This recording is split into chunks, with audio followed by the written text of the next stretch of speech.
우리 성경 말씀을 함께 보십니다. 시편 37편 1절부터 11절까지의 말씀을 보십니다. 오늘은 제가 한 절, 여러분 한 절 서로 교대로 한번 읽어보도록 하겠습니다. 악한 자들이 잘 된다고 해서 속상해하지 말며 불의한 자들이 잘 산다고 해서 시세워하지 말아라.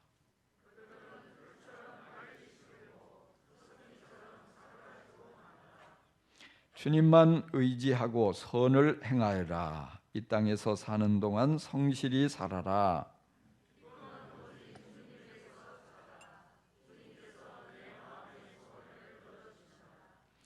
내 갈 길을 주님께 맡기고 주님만 의지하여라. 주님께서 이루어 주실 것이다.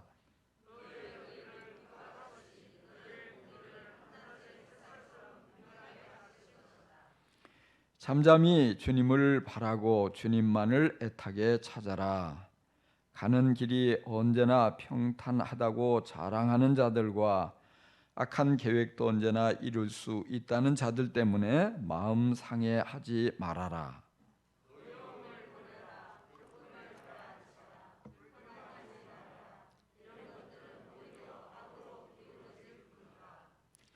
진실로 악한 자들은 뿌리째 뽑히고 말 것이다. 그러나 주님을 기다리는 사람들은 반드시 땅을 물려받을 것이다.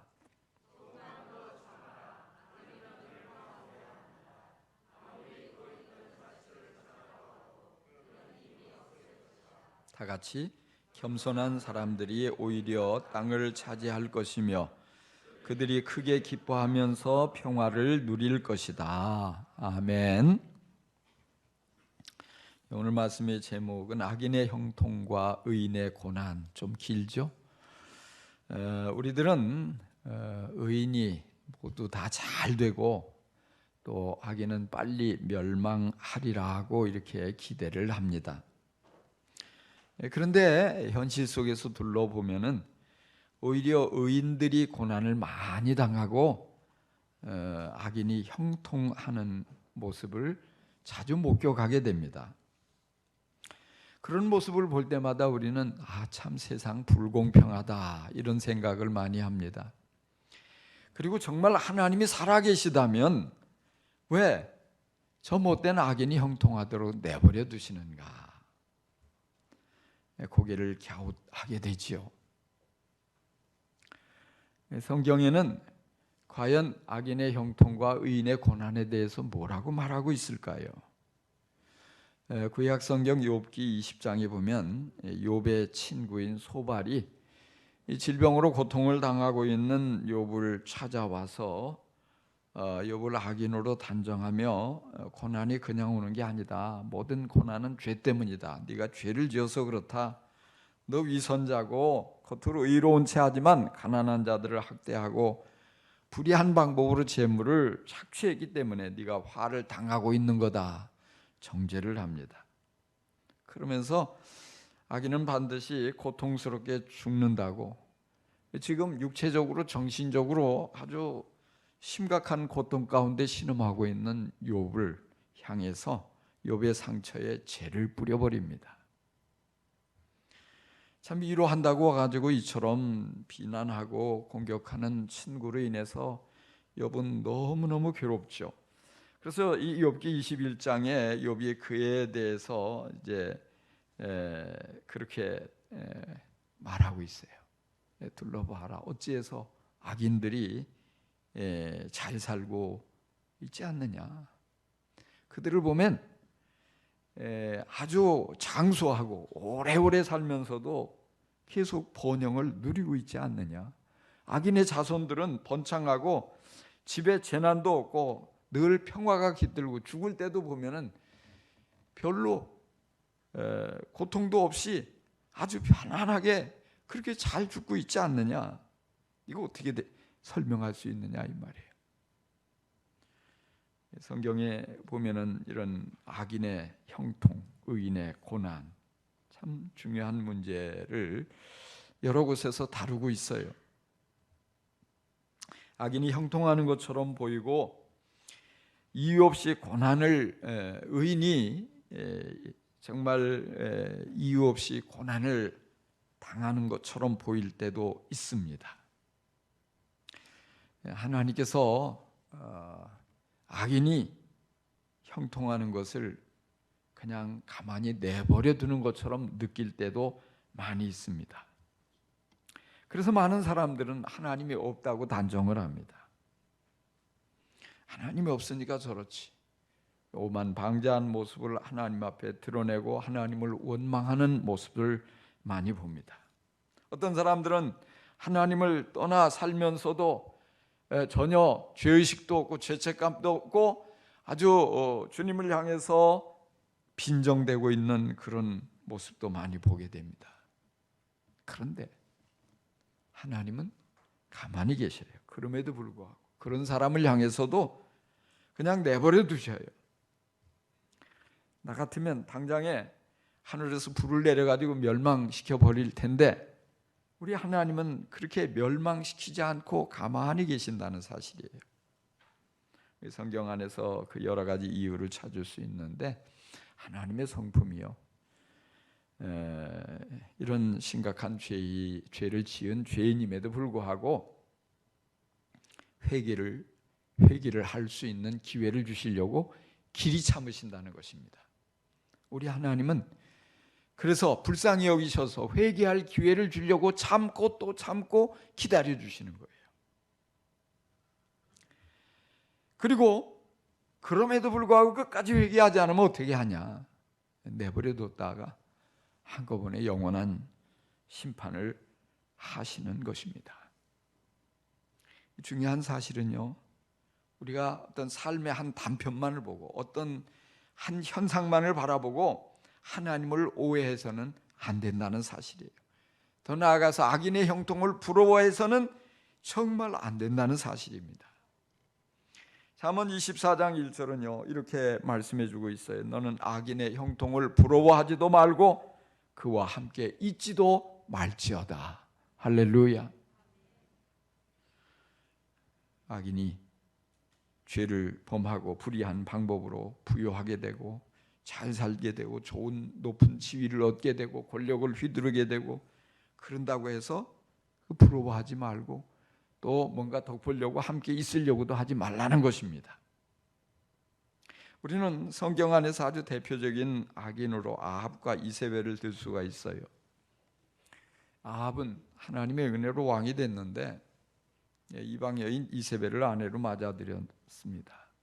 그래서 이세벨이 부추겨가지고 이방 신들을, 우상들을 나라 안에 들여와서 온갖 악을 저질러요. 하나님을 경외하지 않고 하나님을 잘 섬기는 선지자들을 잡아서 죽이고 박해하고 그렇습니다. 정말 신실하게 자기 땅에서 농사를 잘 짓는 나봇이라는 사람의 포도원이 욕심이 나가지고 누명을 씌우고 권력의 힘으로 그를 잡아다 죽이고 그의 포도원을 빼앗아 버립니다. 하나님 보시기에 아주 악한 행동을 일삼아요. 온갖 악한 행동을 골라 하면서 하나님을 대적하고 하나님을 거부하는 아합과 이세벨. 그런데 이상한 것은 하나님께서 심판하지 않고 계속 선지자들을 보내셔가지고 책망만 하시는 거예요. 회개하라고. 너 지금 큰 죄를 저질렀으니까 빨리 회개하라고 말씀만 하시는 거예요. 아합의 왕권은 점점 더 견고해집니다. 아주 나라는 이 아합의 통치하에 잘 되어지는 것 같아요. 부강해지는 것 같아요. 그렇지만 오래 참으신 하나님께서 계속해서 책망을 해도 회개하지 않는 아합을 그리고 이세벨을 심판하십니다. 그들은 반란이 일어나서 한순간에 비참한 모습으로 참혹한 모습으로 죽임을 당하고 그의 왕위도 자식에게 이어지지 못하고 빼앗겨버리고 마는 것입니다. 완전히 망한 것이에요. 오늘 우리가 함께 읽은 시편 37편은 다윗이 지은 시입니다. 다윗은 1절에서 이렇게 외치고 있죠. 악한 자들이 잘 된다고 해서 속상해하지 말며 불의한 자들이 잘 산다고 해서 시세워하지 말아라. 악인들이 형통한다고 해서 부러워하지도 말고 불평하지도 말라는 것입니다. 그들이 형통하는 것처럼 보여도 결국 그들은 오래가지 않는다는 거예요. 풀처럼 빨리 시들어버리고 푸성기처럼 사그러지고 말 것이라고 말하고 있습니다. 그리고 주님께서 모든 악인들의 악을 비웃으신다 말씀하고 있습니다. 그러므로 악인이 불의한 방법으로 형통하는 것처럼 보여도 그것 때문에 화내지 말고 불평하지 말고 미워하지 말고 주님의 손에 다 맡기고 내가 무엇을 어떻게 하려고 하지 말고 끝까지 주님의 손에 맡기고 기다리라는 것입니다. 악인의 형통을 불평하다 보면 바로 내 자신이 악으로 기울어지기 때문입니다. 8절에 그걸 말씀해 주고 있어요. 노여움을 버려라, 격분을 가라앉혀라, 불평하지 말아라. 이런 것들은 오히려 악으로 기울어질 뿐이다. 할렐루야. 여러분, 누군가의 악을 보면서 분노를 키우지 마세요. 불평도 하지 마세요. 그것 때문에 화를 내지 마세요. 왜? 그러다 보면 내가 악으로 기울어진다는 것입니다. 사실 이 악인의 형통을 불평하고 불의한 자들을 원망하고 하는 그 마음의 한 구석에는요, 은근히 그걸 부러워하는 것들이 자리 잡게 돼 있어요. 시기한다는 표현이 나오죠. 누군가가 불의를 저지르고 비리를 저질러서 그것이 드러나게 될 때 사람들은 누구나 할 것 없이 흥분합니다. 욕을 합니다. 미워합니다. 나쁜 놈이라고. 그런데요, 그랬던 사람이 어느 날 비슷한 기회가 주어질 때 똑같은 죄를 저지르고 망신을 크게 당하는 모습을 우리는 종종 보게 돼요. 사실 그렇잖아요. 이 정치인들이 야당일 때 마구 비난하고 공격하고 했는데 정권이 바뀌어져서 똑같은 죄를 저지르고 감옥에 가는 이들을 우리는 얼마나 많이 보아봤습니까? 이상하잖아요. 그렇게 의협심이 대단했는데 어떻게 똑같은 죄를 또 저지를 수 있느냐 이 말이에요. 근데 우리 자신을 보아도요, 어느 날 어떤 사람이 잘못을 저질렀을 때, 그것이 드러났을 때 마구 그 사람을 향해서 비난하고 원망하고 함부로 말을 하다가 보면 우리 자신들이 때로는 그런 사람들이 저지르는 잘못을 따라하게 되는 일들이 종종 있게 돼요. 사소한 문제라도 말이에요. 이게 어떻게 된 걸까요? 불평하고 비난을 하다가 나도 모르는 사이에 그것들이 내 안에 들어오고 나를 지배할 수 있어요. 뭐 멀리 볼 것도 아니라 실제적으로 우리 자신들 안에서 그런 경험들이 많이 있잖아요.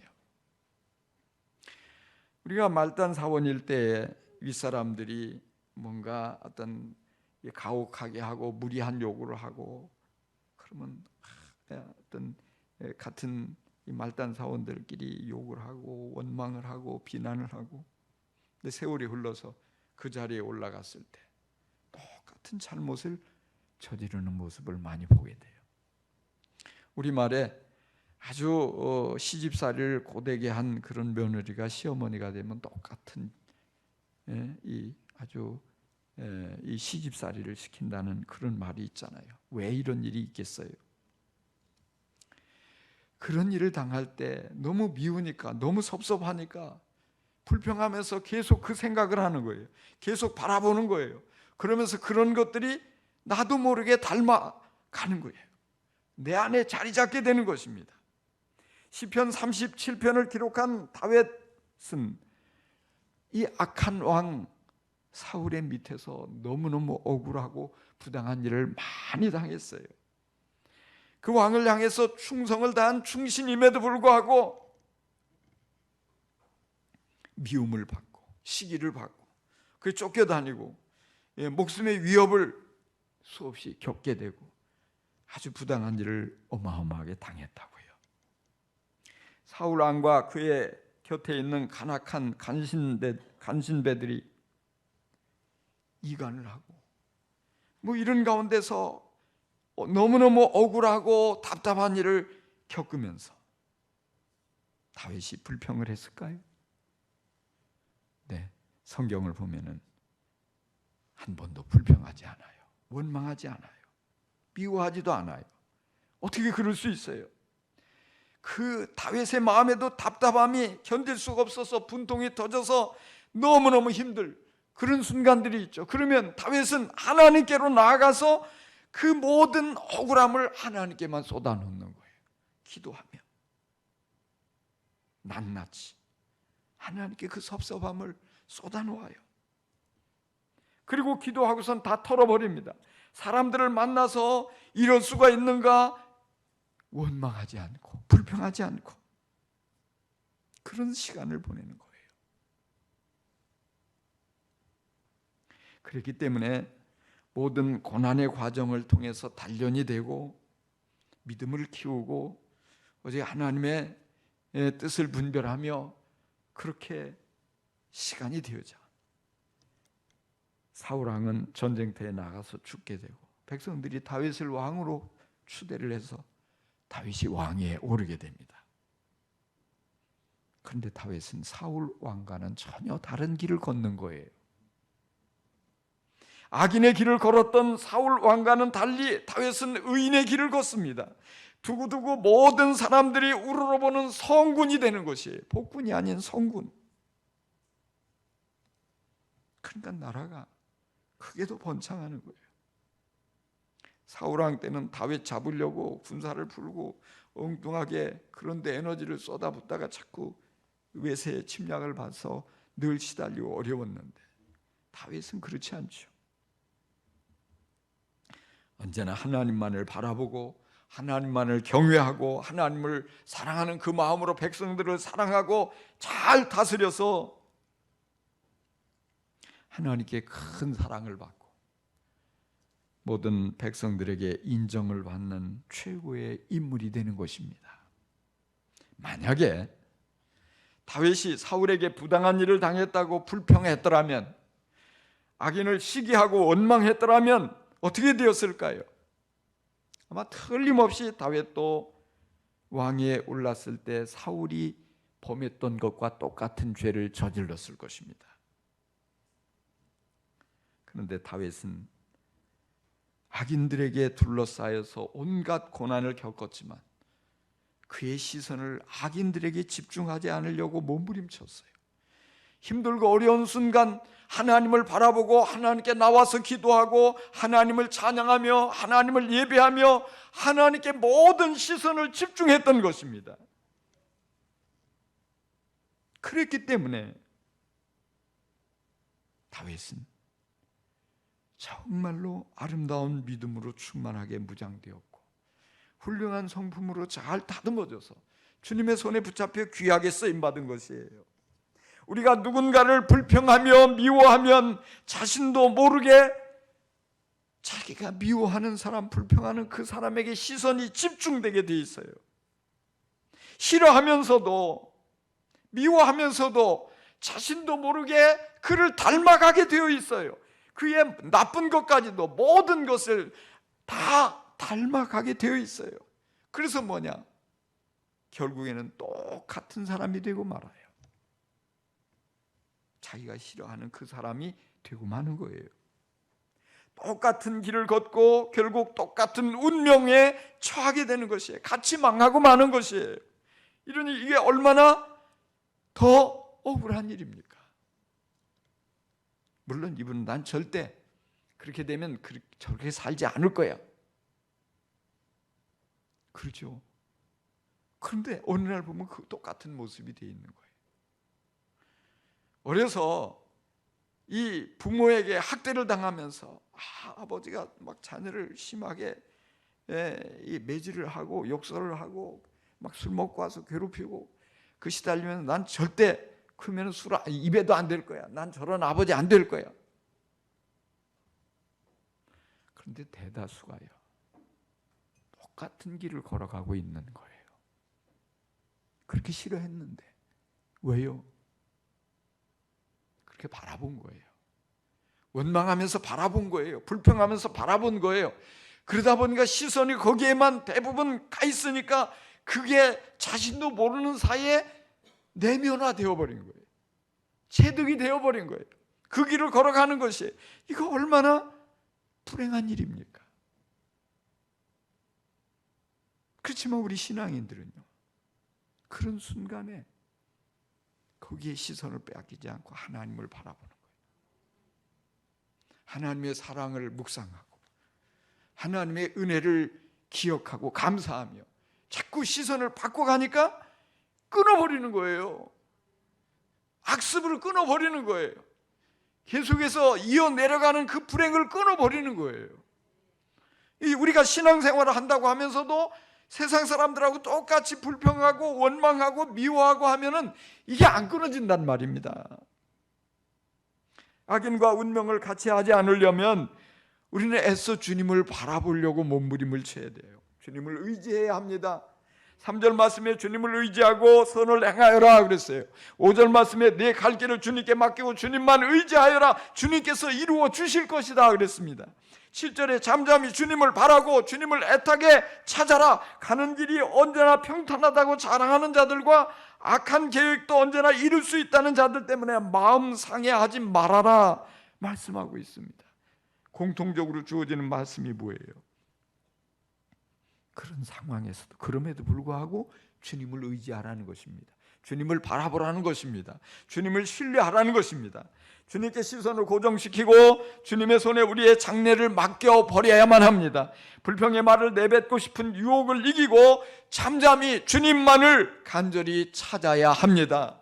그것이 바로 의인의 삶입니다. 그러면 악인의 등살에 쉽게 망하고 흔적조차 남지 않을 것처럼 그렇게 여겨지지만 절대 그렇지 않아요. 주님께서 붙잡아 주셔요.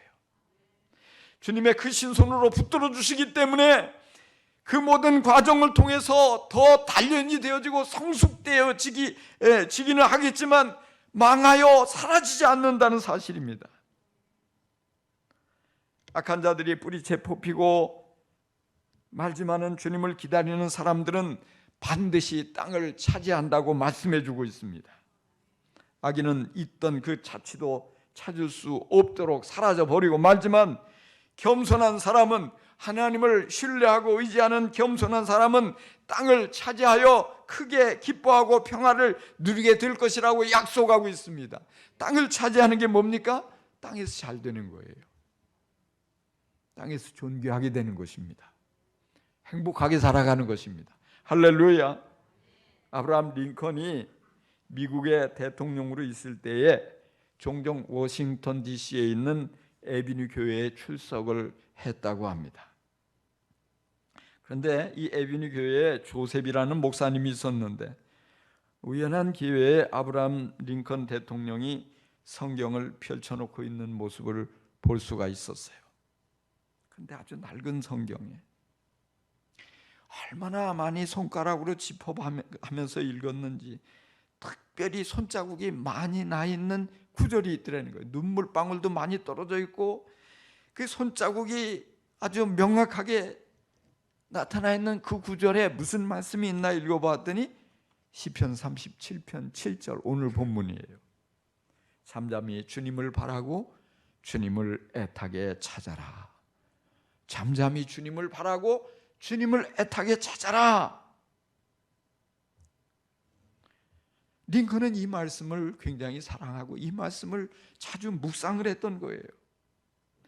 정말 정적들에게 많은 고난을 당하고 비난을 당하고 어떤 비난의 소리를 듣고 정말 나라를 통치하면서 여러 큰 위기를 수없이 겪었지만 원수들에게 시선을 빼앗기지 않으려고 링컨은 다윗처럼 하나님께 매달렸던 거예요.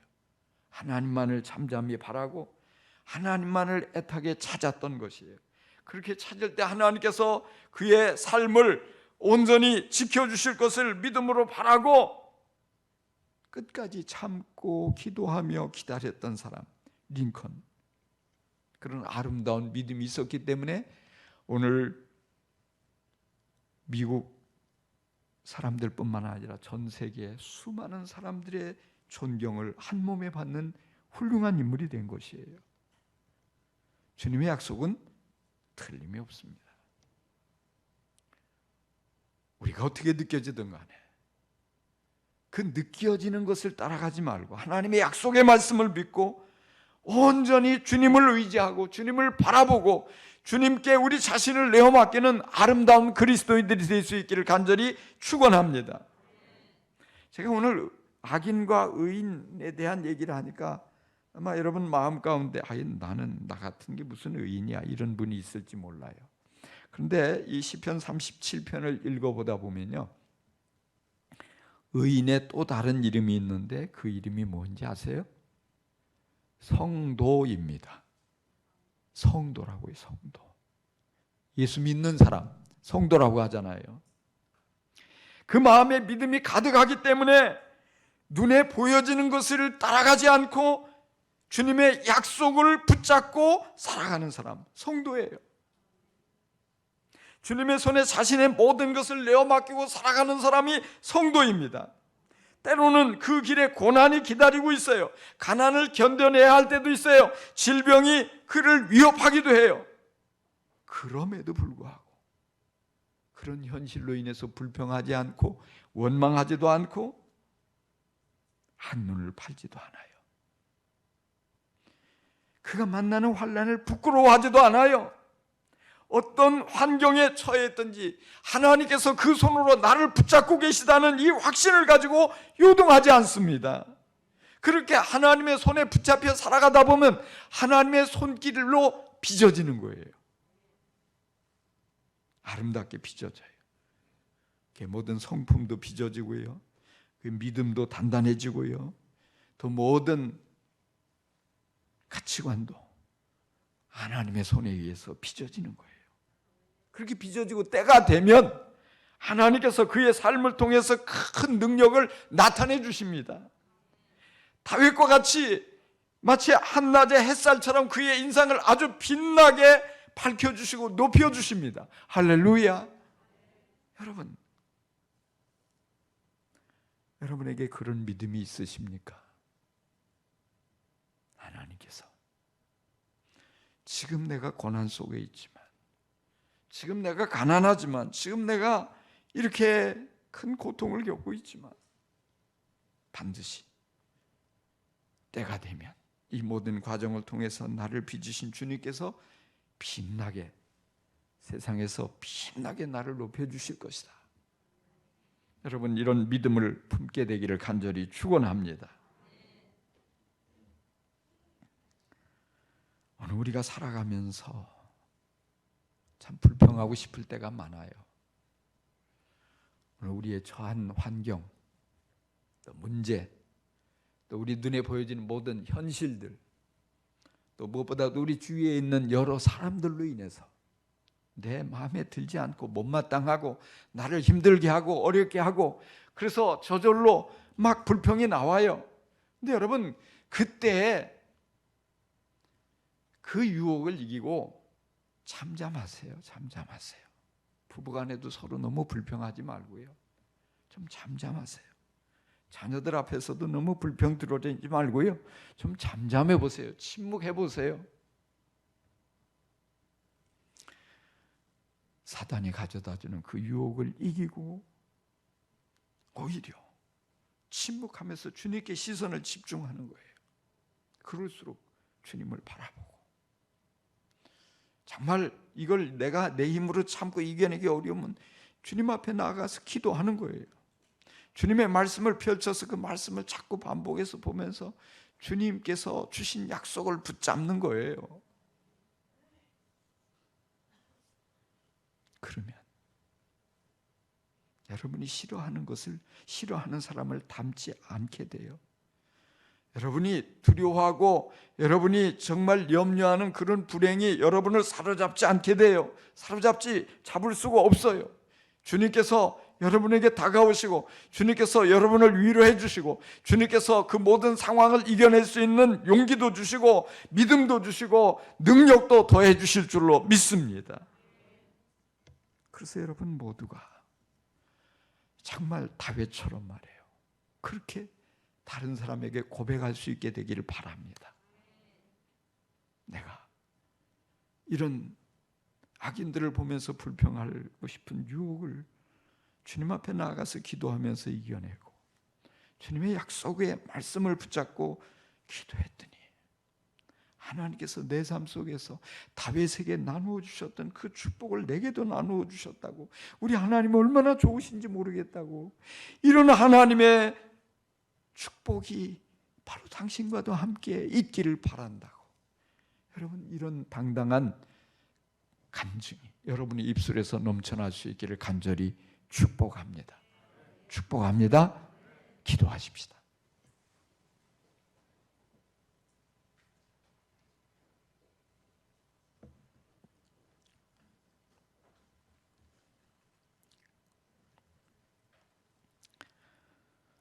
주님, 주님께서 듣고 계신데도 우리가 별것 아닌 거 가지고 얼마나 많은 불평을 쏟아내며 살아왔는지 모릅니다. 나쁜 사람이라고 단정하고 미워하고 원망하고 그런 부끄러운 말들을 쏟아내면서도 조금의 가책도 느끼지 못했습니다. 주님, 악인의 형통을 보면서 못마땅해 하고 불평했던 것, 그리고 우리의 삶 속에서 내 마음에 들지 않는다고 불평했던 모든 것들을 이 시간에 주님 앞에 회개합니다. 용서하여 주옵소서. 주님, 고난을 당할 때도 힘들고 어려운 순간에도 환경을 보기보다 주님을 바라보며 감사할 수 있는 믿음을 더하여 주옵소서. 그래서 우리가 예수님의 아름다운 성품을 닮아가고 예수님의 향기를 드러내는 복된 성도가 다 되게 하여 주옵소서. 우리의 삶의 놀라운 변화를 통해서 우리가 주님께도 인정을 받고 주위의 모든 이들에게 아름다운 인정을 받을 수 있도록 주님 매 순간순간 일깨워 주시고 우리에게 새로운 마음을 더하여 주옵소서. 예수님의 이름으로 기도합니다.